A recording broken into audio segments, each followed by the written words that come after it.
नमस्कार दोस्तों, मैं ललित कुमार यादव एडवोकेट स्वागत करता हूं आपका द न्यूज़ रेड में। और आज हम लोग हैं चौधरी चरण सिंह विश्वविद्यालय के सामने, बहुत ही मशहूर चाय की दुकान ओमवीर चचा की चाय की दुकान पर। और यहां पर कुछ चौधरी चरण सिंह विश्वविद्यालय के छात्र नेता, कुछ छात्र और कुछ समाज के विभिन्न प्रकार के लोग यहाँ बैठे हैं। चर्चा करते हैं आज हम लोग चिकित्सा को लेके, शिक्षा व्यवस्था को लेके, विश्वविद्यालय में प्रवेश प्रक्रिया को लेके, मेडिकल व्यवस्था को लेके। और हम आज बात करेंगे और जिनसे जानना चाहेंगे अफ़गानिस्तान में जिस प्रकार से तालिबान ने कब्जा कर लिया है उस व्यवस्था को लेके। आइए, क्या नाम है आपका?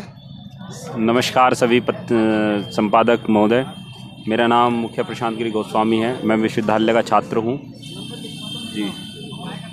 और ये हमारे सीनियर हैं, वरिष्ठ अध्यक्ष जी, पूर्व अध्यक्ष रहे चौधरी चरण सिंह विश्वविद्यालय से। तो प्रशांत जी, जैसा कि मेरा सवाल ये है, अभी हाल में अभी 2 दिन पहले अफ़गानिस्तान की सरकार जिस तरीके से विफल हो गई और अफ़गानिस्तान के राष्ट्रपति गनी साहब देश छोड़कर भाग गए और पूरे अफ़गानिस्तान पर तालिबान का कब्जा हो गया है, आप इसको वैश्विक स्तर पर किस नज़र से देखते हैं? मेरा वैश्विक स्तर पर मानना ये है, जब तक अमेरिका के राष्ट्रपति रहे, बराक ओबामा जी थे और उसके बाद में ट्रंप साहब थे, और जो अब नए आए हैं, इनकी व्यवस्था को देखते हुए इन्होंने बहुत लचीला अपना मतलब व्यवहार अपनाया है। और इन्होंने वहाँ पर जब तक अमेरिका की सेना रही, उन्होंने जब शुरू में स्टार्टिंग में जब तालिबानियों को बाहर निकाला था तो 10 दिन के अंदर अंदर सबको बाहर निकाल दिया गया। लेकिन जो अफ़गानिस्तान की सेना थी वो तालिबानी लड़ाकों से कई गुनी अधिक थी। उसके बावजूद भी उनके संसदानों पर, राष्ट्रपति भवन पर और पूरे अफ़गानिस्तान पर फिर भी हमला कर दिया। देखिए, एक बात होती है, सेना का सबसे बड़ा एक अध्यक्ष होता है, अगर वो ही विफल हो जाए तो फिर तो सेना तो खुद ब खुद गिर जाती है। आपने कहा होगा कि लड़ाई 1000 से नहीं लड़ी जाती, 10 लोग भी लड़ाई लड़ सकते हैं, लेकिन उनका जो नेतृत्व करने वाला व्यक्ति हो, अगर वो मजबूत है तो हम लड़ाई जीत सकते हैं, बिना हथियार के भी जीत सकते हैं। इसको वैश्विक स्तर पर आप इसको मतलब क्या मैसेज देना चाहेंगे कि क्या ये घातक होगा आने वाले समय में? किस प्रकार से भारत में इसका प्रभाव पड़ेगा? देखिए, घातक तो है ही, किसी मतलब एक तरीके से बिना पढ़े लिखे लोग और जिन्होंने बंदूक के दम पर या सत्ता हथियाई हो, तो दूसरे देशों पर तो उसका सीधा सीधा असर पड़ना ही है। ऐसी बात तो है नहीं कि असर नहीं पड़ेगा। क्या आतंकवाद पर इसका प्रभाव पड़ेगा? भारत में गतिविधियां बढ़ेंगी आतंकवाद को लेकर? बिल्कुल बढ़ेंगी, क्योंकि देखिए जिस प्रकार की माइनॉरिटी मतलब माइंड सेटअप तालिबानियों का है, वो उससे लगता है कि वो लोग इतने क्रूर और इतनी अपने पास ऐसी पावर्स रखते हैं कि लोगों में इन चीज़ों को ज़्यादा भड़काने की कोशिश करेंगे और लोगों को अपनी तरफ मोटिवेट करेंगे। उन्होंने कहा है कि कोई भी देशवासी डरे नहीं, हम उनके साथ कोई भी गलत काम नहीं होगा। और उन्होंने गुरुद्वारा कमेटी के लोगों को और अन्य समाज के लोगों को बुला के ये आश्वासन दिया है कि हमसे बिल्कुल भी डरने की कोई आवश्यकता नहीं है और देश का माहौल सामान्य है। देखिए, कहने के लिए तो सब सामान्य बोलेंगे ही उन्हें, क्योंकि इंटरनेशनल मीडिया उसको कवर कर रहा है, सब चीज़ें देख रहा है। आप एक बात बताइए, आपने अभी एक वीडियो देखा है जिसमें एरोप्लेन में कुछ लोग घुस रहे हैं, जिसमें कि 3 लोग गिर करके उनके 7 लोग मर चुके हैं। हाँ, 7 लोग, मेरे माइंड में 3 लोग ही आए थे, मैंने जो पढ़ा था जिस हिसाब से। आपने अब कुछ संख्या बढ़ गई होगी, तो अब वो लोग उड़ान भरी, तो इसका आप खुद अंदाजा लगा सकते हैं कि क्या व्यवस्था रही होगी वहाँ पे। जो लोग पहिए पे लटक गए, हेलीकॉप्टर, जैसा कि पहले लोग भारत में असहिष्णुता को लेकर बात कर रहे थे, देश छोड़ने की बात कर रहे थे, भारत के तमाम वो बड़े प्रतिष्ठित लोग आज क्यों खामोश हैं? अब देखिए, वो उन सब का वैचारिक मत है, वो क्यों चुप हैं, लेकिन मैं तो ये मानना चाहता हूँ उनको चुप नहीं रहना चाहिए, उन्हें बोलना चाहिए। देखो, कहीं भी अगर किसी के साथ भी शोषण और किसी का भी दमन हो रहा है, वो गलत हो रहा है, क्योंकि उसमें महिलाएं भी हैं और छोटे छोटे बच्चे हैं। देखो, पुरुषों ने तो उन्हें छोड़ ही दिया एक तरीके से। वहाँ जो हमें सुनने में आ रहा है अफगानिस्तान में कि पुरुष जो है वहाँ पर अपनी सत्ता शासन को मतलब अपनी बीवी, इस चीज़ को लेके आपके मन में रोष है, लोगों के मन में रोष है? बिल्कुल रोष है। महिला का जहाँ सम्मान नहीं, वहाँ किसका सम्मान होगा? आप खुद सोचिए इस बात को। धन्यवाद आपका। अब हम, मेरा नाम आनंद प्रकाश है। बैठ जाइए पत्रकार महोदय जी।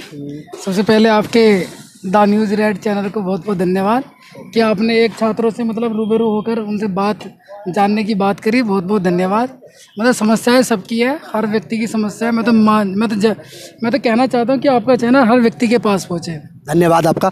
मेरा सीधा सवाल आनंद प्रकाश जी आपसे, आप समाजवादी छात्र सभा महानगर अध्यक्ष हैं मेरठ के, तो आप पूर्व में छात्र संघ अध्यक्ष का चुनाव भी लड़ चुके हैं 2017 में, और आप 2 वोट से चुनाव हारे। मेरा सवाल यह है कि आप लंबे समय से छात्र राजनीति विश्वविद्यालय की कर रहे हैं, जैसे अभी प्रवेश प्रक्रिया ये लोग अभी शुरू करने वाले हैं, कल से मतलब प्रवेश प्रक्रिया भी 6-7 दिन बाद होने वाली है, और जो 2021 और 22 की कक्षाएं 16 तारीख से चलाने का इन्होंने जो कहा है, उसको आप कितनी उसमें त्रुटि रह गई है, या उसमें कोई खामी है, या पूर्ण रूप से विश्वविद्यालय ने उस खामी को पूरा करके नया सत्र चलाने की बात कर रही है? पता क्या, विश्वविद्यालय का तो छोड़ो, विश्वविद्यालय तो इतना बेकार हो चुका है कि तुम सोच नहीं सकते।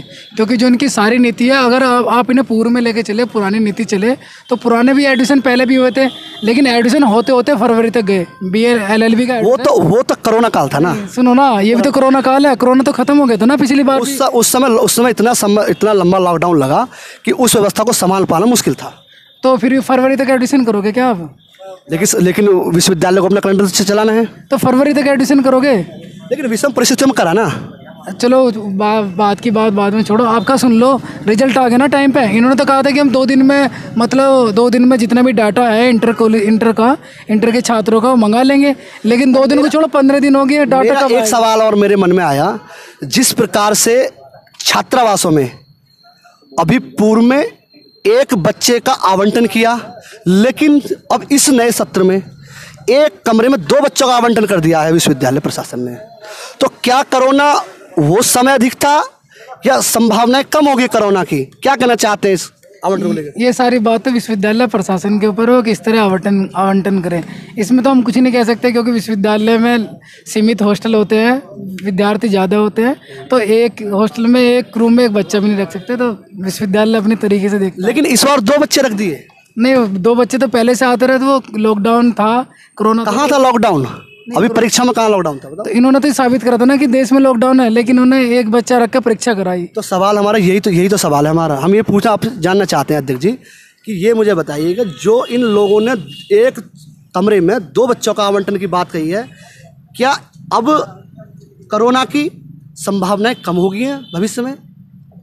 जब विश्वविद्यालय 2 बच्चे रख रहा है एक रूम में, तो कमी होगी प्रशासन की तरीके से, क्योंकि प्रशासन अब किसी की सुनता तो है नहीं। विषय ये है कि आपका नजरिया क्या है? नहीं, हमारा नजरिया तो है कि मतलब वैक्सीन लगवाए, क्योंकि देखो यही तय हुआ था सरकार का कि वैक्सीन लगेगी तभी बच्चे पेपर देंगे, लेकिन विश्वविद्यालय ने वैक्सीन की कोई सुविधा उपलब्ध नहीं करी। तो जब इनकी ऐसी बात है तो वैक्सीन लगवाने की सुविधा उपलब्ध करें, उनका देखें किसको वैक्सीन लगी, किसको नहीं, वैक्सीन लगवा कर उनको रूम आवंटन करें। और बात रहे ऑनलाइन शिक्षा की, लेकिन ऑनलाइन शिक्षा की यहाँ तो क्या व्यवस्था है? एक भी डिपार्टमेंट ने कोई ऑनलाइन कक्ष, कोई ऐसा रूम नहीं सुजित करा। लेकिन अब तो ऑफलाइन कर दिया ना। नहीं, तुम पहले पे मेरी बात ही पूरी नहीं होती, तुम अपनी बात ही ऑफलाइन ऑनलाइन की बात। अब तो ऑफलाइन की बात करो, या तो आप बोल रहे या हमें बुलवा। सवाल पूछने में अधिकार है ना। आनंद जी, जैसा कि विश्वविद्यालय में अब नया सत्र शुरू हो गया है, और छात्रों के आवंटन को लेकर भी जो है मतलब सर्कुलर जारी होगा कि एक कमरे में 2 बच्चे रहेंगे, और परीक्षाएं भी समय पर हो गई हैं, और नया सत्र भी शुरू होने वाला है, और तमाम व्यवस्थाएं फिर पटरी पर आ रही हैं। तो पूरे मद्देनजर रखते हुए विश्वविद्यालय की प्रक्रिया को आप किस नज़र से देखते हैं? पता क्या, देखो एक हॉस्टल में एक बच्चा रखेंगे तो इतने सारे बच्चे हैं, फिर आधे बच्चों की व्यवस्था कैसे कर पाएंगे? क्योंकि फिर वे परेशानी विश्वविद्यालय की नहीं होगी, वे परेशानी हमारी होगी कि वे सब हमारे विद्यार्थी हैं, कोई हमारा जूनियर है, कोई हमारा सीनियर है। तो जितनों का भी यहाँ प्रवेश हुआ है, सबको हॉस्टल मिलने चाहिए। ये व्यवस्था अपनी तरीके से कराए कि उन्हें 2 में कराने, 3 में कराने, सिंगल में कराने, वैक्सीन लगानी या डोज दिलानी, या क्वारंटीन करना है, या वैक्सीनेशन करना है सारे हॉस्टलों में। ये विश्वविद्यालय की अपनी प्रक्रिया है। इस प्रक्रिया को हम तो चाहते हैं कि टाइम से पूरा कर ले, जैसे जैसे हॉस्टल खुले ऐसे ऐसे अपनी प्रक्रिया पूरी करें। अब बात दूसरी मुद्दों की, कि जैसे ही मतलब एडमिशन शुरू होंगे, हम अपने जो हमारे आंदोलन जो रुके हुए हैं उन्हें तेज़ करेंगे, उन्हें धार देंगे। जो हमारे आंदोलन है, फीस के लिए आंदोलन है कि लगातार फीस बढ़ती जा रही है। जब स्कॉलरशिप का मुद्दा आता है तो विश्वविद्यालय अपने हाथ झाड़ देता है कि हमारा कोई मतलब नहीं। लगातार प्रवेश प्रक्रिया लेट होती जा रही है, लेकिन हम इस बार प्रवेश प्रक्रिया टाइम पे कराने के लिए पूर्णतः जोर देंगे और जो फीस बढ़ी है उसका भी मुद्दा उठाएंगे और स्कॉलरशिप का मुद्दा उठाएंगे और छात्रों को सही तरीके से एडमिशन दिए जाए और पूर्ण रूप से क्लास चलाई जाए। जितने लेक्चर छूटे हैं सब लेक्चरों को पूरा कराया जाए और जो फाइनल के स्टूडेंट हैं उनके प्रोजेक्ट वगैरह सबको पूर्ण करा जाए।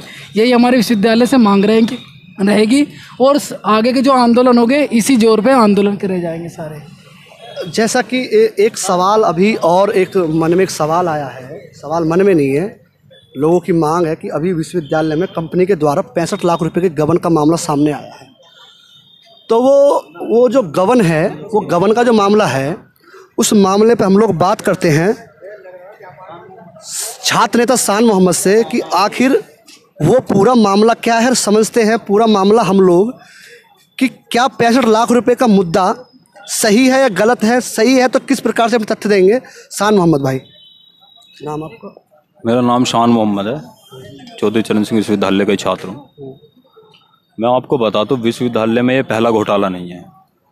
अब से पहले सर छोटूराम में फीस घोटाला हुआ था छात्रों का 11 से लेकर 15 करोड़ रुपए का, जिसका आज तक पता नहीं चला है 2011 में। उसके बाद प्रकाश में आज लगभग 15 दिन हो गए हैं, एक विश्वविद्यालय में डाक का घोटाला आया है। डाक का घोटाला मैं आपको बता दूं ये किस तरह से हुआ है। विश्वविद्यालय में 95 लाख रुपए में कंपनियों को ठेका दिया गया था कि प्राइवेट और रेगुलर छात्रों की जो डाक के द्वारा डिग्रियां होंगी वो घर घर पहुंचाई जाएंगी, उनके पता और स्थान पर पहुंचाई जाएंगी। उसके नियम थे कंपनी के अगर शहर में होंगी तो वो 2 दिन में, शहर के अंदर होगी तो वो जो है 1 दिन में, अगर देहात में है तो वो 2 दिन में, अगर 40 से 45 किलोमीटर की दूरी है तो वो 3 दिन में, और उसके बाद अधिकतम चाहे मेरठ से लेकर कन्याकुमारी तक का रास्ता हो तो अधिकतम 4 दिन में।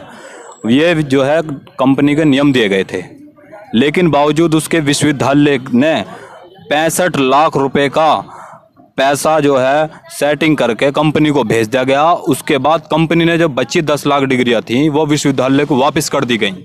अब समझ में ये नहीं आ रहा है, जब विश्वविद्यालय की कंपनी को जो नियम द्वारा या जो ठेका दिया गया था उसमें जब कार्य पूरा नहीं हुआ तो आपने बजट किस हिसाब से उसको पास कर देगा 65 लाख का, जब वो शर्तों पर खरे नहीं उतर पाए। और जब 10 लाख डिग्रियां वापस आ गई, क्या उसका जवाबदेही किसकी होगी? दूसरी बात, जब विश्वविद्यालय ने 10 लाख डिग्रियां जो कंपनी द्वारा वापस आई हैं और वो पते पर जो है पहुंचाई नहीं गई कंपनी द्वारा, उसकी जिम्मेदारी किसकी होगी? ये 65 लाख का। अब देखना इसमें ये होगा, मैं आपको बता दूं कि विश्वविद्यालय ने जो 15 दिन में जांच अधिकारी नीलू जैन बनाई गई थी कि उन्होंने 15 दिन में अपनी क्या रिपोर्ट पेश करी, और रिपोर्ट पेश करने के बाद जो कंपनी को एफसी द्वारा पैसे दिए गए हैं उस एफसी पर क्या कार्रवाई होगी, माननीय कुलपति महोदय इस पर क्या एक्शन लेंगे।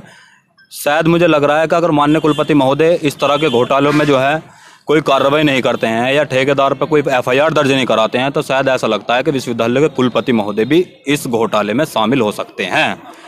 अभी 5-7 दिन पहले अभी माननीय समाजवादी छात्र सभा के कुछ पदाधिकारी रजिस्ट्रार कुलसचिव महोदय से मिले और उन्होंने जो है एक पर्टिकुलर टाइम दिया कि यदि इस समय तक जांच पूरी नहीं हुई, निष्कर्ष नहीं हुआ तो 22 तारीख में उग्र आंदोलन होगा। तो आपकी रणनीति किस प्रकार से है?